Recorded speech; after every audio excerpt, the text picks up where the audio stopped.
Well, boys, today's tomorrow, and let me do the honors here. I can't play the actual audio because I'm trying to get copyright struck here. But I fell to my knees when the law came because I think Lil Durk really did fall to his knees whenever the law came because this man is dead.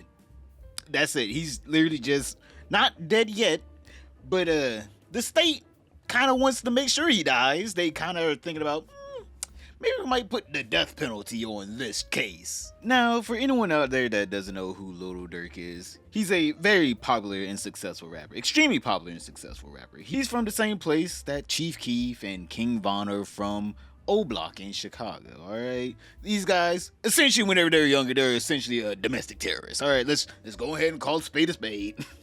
They're essentially domestic terrorists turned rappers. Some made it out, some didn't. Lil Durk was one of the ones that made it out. King Von was the one that died, almost making it out. And Chief Keef, he just made it all together. He said, I'm throwing the whole gang life away. I don't even want to be part of that shit anymore. And you know what? Good on Chief Keef. Chief Keef out here just making some of the greatest music out here. Living legend. Out here making sure he's not getting arrested. He's like, yo, I'm at least following the law to a point. I don't want to go to jail. I think with my millions of dollars, I would like to be free. And that is exactly what Sosa is. Free as a bird, able to do whatever he wants. But so was Lil Durk. Free as a bird. Actually, if anything, he almost went to jail a few years back because of a person named King Von. Now, King Von, everyone is saying, was rap's first real serial killer. Like, this man actually committed some crimes. Alright, he committed some crimes. Allegedly, alright, he hasn't been convicted of any of the murders, alright, because he died before he could get indicted. But yeah, a few years back, King Von and Lil Durk were seen together doing some nefarious crimes in a parking lot, shooting at someone, and they both got arrested. But also, they got released on bail while the whole thing was going down, and then King Von tried to fight someone at I'm pretty sure a club or a hookah lounge, I'm pretty sure, got shot because he was trying to beat up on Quando Rondo, a rival rapper, I guess, gang member, whatever. He was trying to beat up on him, got shot by Quando Rondo's friend. He died there. And so basically, Lil Durk's lawyer pinned everything on King Von. Like, hey, man, King Von could have did everything. Lil Durk was just in the car. And that's how Lil Durk got off on the charges of shooting at someone. Oh, yeah, by the way, this whole thing going down with them shooting at someone outside of a car and, King Von dying, they both were either millionaires or becoming a millionaire. Like, literally on the cusp of becoming a millionaire was King Von. And Lil Durk was already a millionaire, not needing to do any of the things he was doing to get arrested. Like, when I say he didn't need to, I'm like, this was an extracurricular activity that Lil Durk was doing at this point. But yes, he got off on this. Lil Durk was able to walk free. He was, free as a bird, able to do whatever he wanted again. But obviously, his friend died, even though it was a blessing in disguise, because if King Von didn't die, they both would have been in jail at this point, right? They both would have been taken down, right?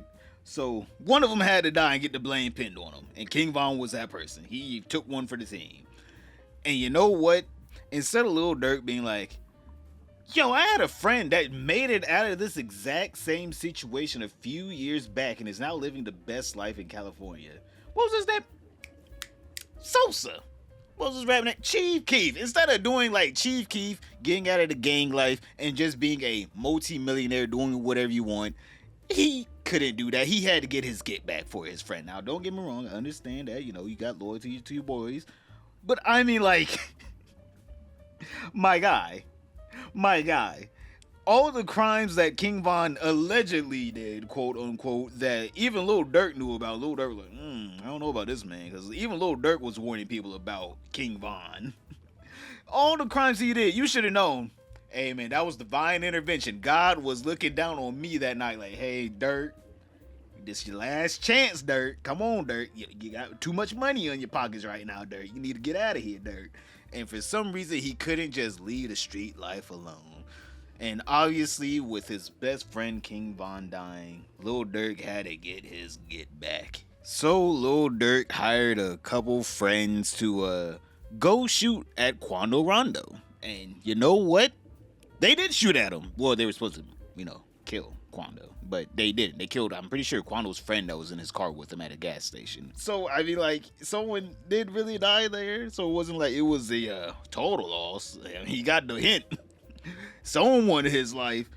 But obviously, with that incident going down, it was pretty extremely easy for the cops to be like, well, we already know what group is rivaling with Quando right now in his group. I mean, like, who did Quando's friend kill? Also, his friend got off on the charges because it was self-defense because, Quando was getting beat up. But yeah, they were like, who was the famous guy that got murdered? Part of a pretty big group, OTF? Who was that guy that was in that group?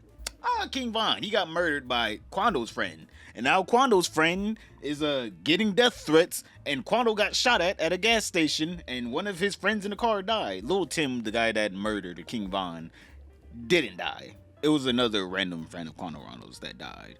But literally, they're like, all right, we know the two rivaling groups. How about we get someone to snitch on the group? Come on, who's snitching on the group? Let's see. Let's go down the list of OTF members and see which one we can get to snitch on the group. And you know what? They found their man. A man by the name of OTF Jam. That boy loved himself some jam and jelly. And you want to know something? Jam was doing a 12-year sentence. Obviously getting out because if you're gonna snitch on a whole group of people that's trying to murder, I mean, like, the state really likes that. That means, hey, man, you got some remorse in you, or at least you don't want to come back to jail. And you know what? Jam said he did his time, and you know what he decided to do? He decided, you know what? Go ahead, strap me up. Put the wire on me, boys. I'm ready to snitch. I'll take the whole gang down just so I can get out. And basically for multiple years, yes, years, OTF Jam was wearing a wire around these people, collecting information for the feds. Now, obviously, they haven't released any footage of what actually went down whenever Jam was, wearing the wire, but I think it went a little something like this. Hey, Trey. What up? Oh, hold on, baby. Hey, come talk to me, bro. Come here. Your ass. Hit it, bro. What's up, nigga? You still be cracking cars, nigga? Hell no. You still be cracking cars? Bank cars?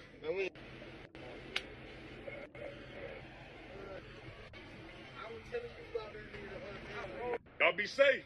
12 out here. 12 out here. Yep, that's basically exactly what happened because they all got rounded up. The whole little OTF group got rounded up, and they're now being charged with a murder for hire plot that was supposed to kill Quando Rondo, but killed Quando Rondo's friend, Lil Pab. In California, oh yeah, also this all took place in California, out of every state. But all of this happened in California, and California ain't playing, all right? They said, we ain't even gonna go lenient. We don't want leniency. We don't want them sitting in prison for life. We want the death penalty. We are looking for the death penalty, all right? If we find you guilty, we're gonna try our best to give you the death penalty. You're gonna have to sit on that death row. Man, it's quite sad to see such a wildly successful artist like Lil Durk still get caught up in things that he has no business being in. He could easily have gotten out of the gang life. There was no beating out of it. There was no jump out of it. There was no you have to commit a murder out of it. The man could literally just hop on a private jet the next day and no longer be a part of the gang if he didn't want to. But I mean, like, he chose the life he wanted to go down. He had every opportunity. I can't be sitting here like, oh, please, not a little smirk. Like, I'm... Academics, that boy literally fell to his knees whenever he saw this.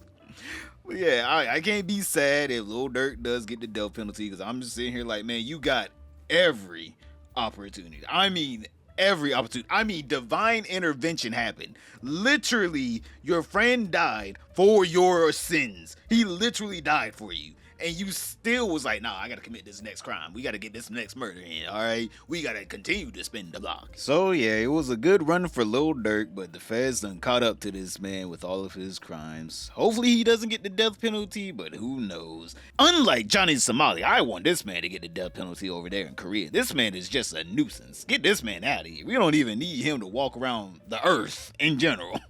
They can keep him in Korea. Click this video right here to find out what happened to Johnny Somali in Korea. But boys, other than that, don't forget to like, subscribe, comment down below, and I'll see you all tomorrow.